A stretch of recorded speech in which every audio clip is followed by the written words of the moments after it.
Hi, my name is Mark Herrera. I'm 24 years old. I go to school part-time and do work full-time.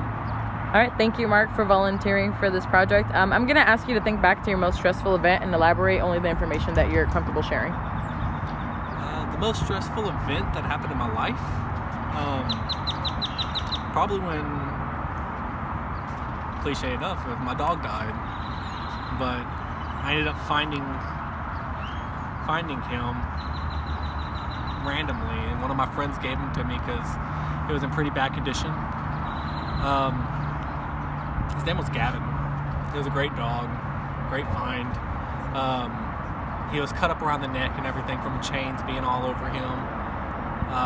We ended up taking him to the vet, giving him antibiotics, fixing him up, getting him back tip-top shape, kind of getting him back into home life world kind of thing.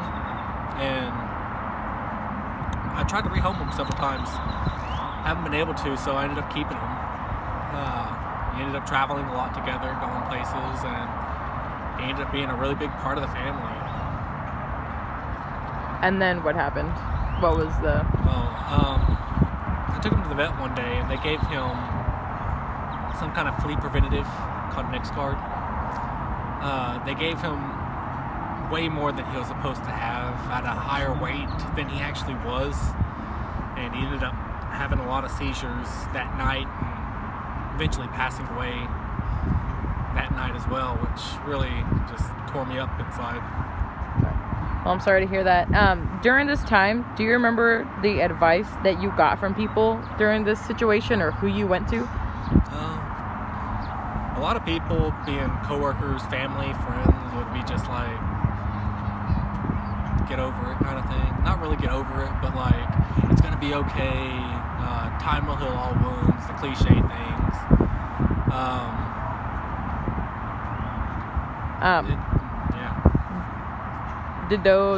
Did that advice help what they said? Did any of it make a difference? Did any of it touch you in any way, shape, or form? No. It all was more or less just words coming out of people's mouths. I think it's more or less the sympathetic thing to do, right, when something bad happens to somebody. And how important were these people to you? And I mean, coworkers of 2 to 3 years, brothers, family members, mother, family, cousins, uncles, aunts. Right. And so you said their advice didn't help at all. So is there something that they could have said, or is there anything that you wish they said that could have helped during this time? I mean, I wish they could easily say that he's going to come back and everything's going to be okay, but in all honesty, there was nothing really that I wanted to hear from anybody except, I guess, I'm there for you, and it's going to happen every now and then to somebody, and something bad and troubling is going to happen into somebody's life to where somebody that they love is going to eventually go. But I think I just needed somebody to really just be that tough love. Right. So what was the starting point? Like, what started to change your mentality to kind of get away from that stressful moment?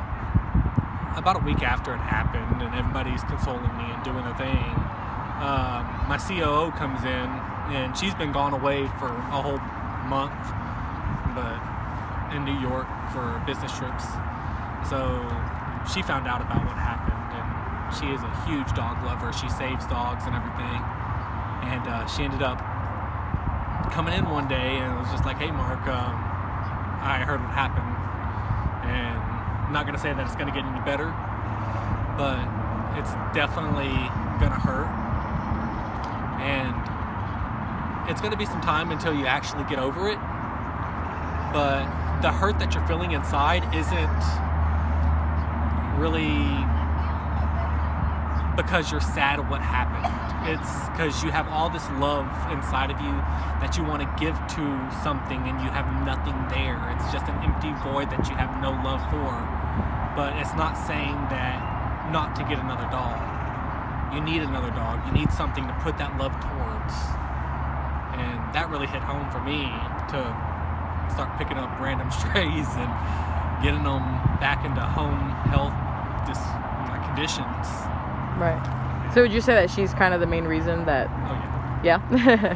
Okay. And then last question, if you could do something differently, or if you could go back and tell yourself something during that time, is there anything you would say? Find a dog quicker. Okay. I mean, it took me about a good month and a half to 2 months to actually take her advice to heart. Right.